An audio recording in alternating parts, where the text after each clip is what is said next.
याआधी म्या तुला चक्रवाढ व्याजाचं वर्ष काढून दाखवले. आता काय विचारलं?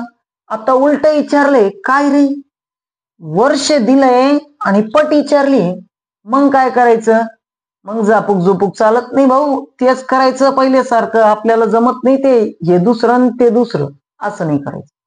बघ तू म्या काय करतो. म्या काय बोलला तुला?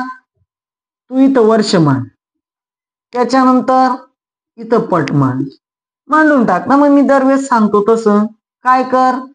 एक रक्कम चक्रवाढ व्याजाने 5 वर्ष लिखून टाक. 5 वर्ष. दाम दुप्पट म्हणजे 2 पट बरं. इथे लिखून टाक दुप्पट. मग आता काय म्हणतो, तीच रक्कम 20 वर्षात.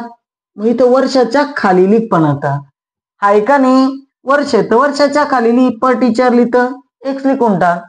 आता तुला सांगतो मी, याला काहीतरी कोणाच्या तरी म्हणजे हा जोय खाली जसा तसा लिहिला, हा खाली जसा तसा लिहिला, बरोबर.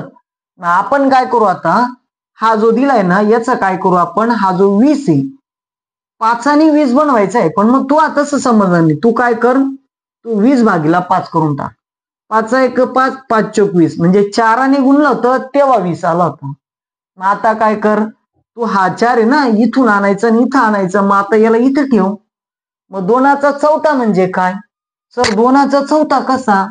2 गुणिला 2 गुणिला 2 गुणिला 2 जेवढा आला तेवढा लिखून टाक.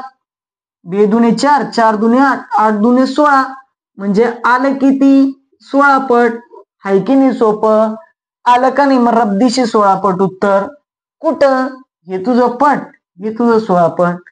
आवडलं तर लाईक कर, शेअर कर, कमेंट कर, चॅनलला सबस्क्राईब कर.